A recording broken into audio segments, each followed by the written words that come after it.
തലവേദന മാറിയോ? തലവേദനയോ? ചന്ദ്രമതി പറഞ്ഞു തനിക്ക് തലവേദനയാ, ഉറക്കമാണെന്ന്.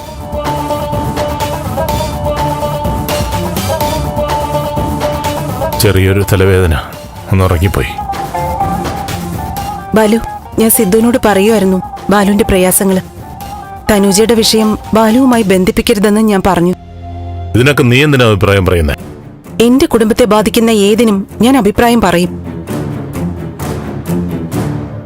നമ്മുടെ മോള് മരിച്ച് മോളി നിൽക്കുക.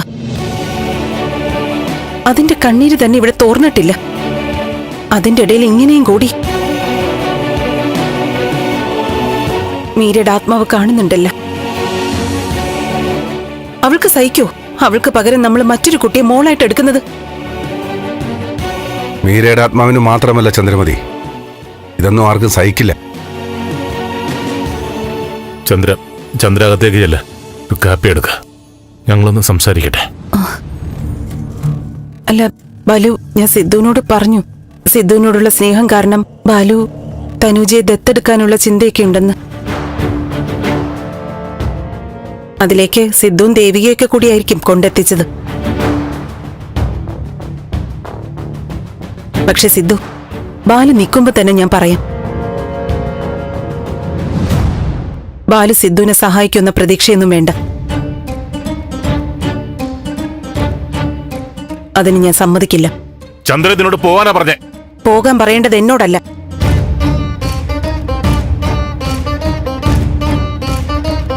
നീ എന്താ പറഞ്ഞേ? നീ ആരോട് എന്താ പറഞ്ഞെന്നറി? ബലരാമ,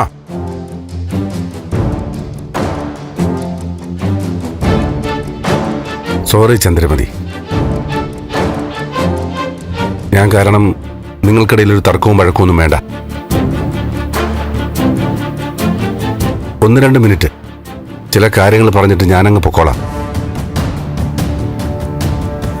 ഞാൻ സിദ്ധുവിനെ വിഷമിപ്പിക്കാനൊന്നുമല്ല പറഞ്ഞ്, എന്റെ വിഷമം മാറ്റാനാ. എനിക്കറിയാം, ചന്ദ്രമതി പേടിക്കണ്ട. എന്റെ കുഞ്ഞിനെ ഒരിക്കലും ഇങ്ങോട്ട് പറഞ്ഞയക്കില്ല. ഏതെങ്കിലും സാഹചര്യത്തിൽ എന്റെ ജീവിതത്തിൽ ഒരു തെറ്റ് സംഭവിച്ചാൽ ഞാൻ ആ തെറ്റ് തിരുത്തുക തന്നെ ചെയ്യും.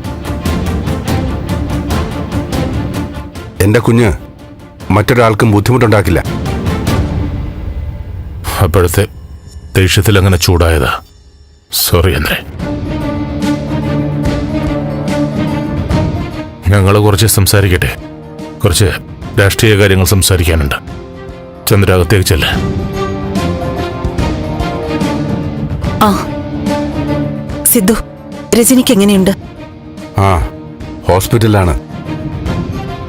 തനുജയെ അറസ്റ്റ് ചെയ്തോ? അത് പോലീസല്ലേ തീരുമാനിക്കേണ്ടത്. തനുജയെ എങ്ങനെ സമാധാനപ്പെടുത്തണം? അവളോട് അവളുടെ അമ്മ ആരെന്ന് പറഞ്ഞാലും മതി, അവക്ക് സമാധാനാവോ? അന്ന് എന്നെ ഫോൺ ചെയ്തപ്പോഴും അങ്ങനെയൊക്കെ തന്നെ പറഞ്ഞ്. അതൊക്കെ തനുജയുടെ അച്ഛൻ പറയേണ്ട കാര്യങ്ങളല്ലേ ചന്ദ്രമതി. പറഞ്ഞല്ലോ, തനുജയുടെ അച്ഛൻ ഞാനല്ല.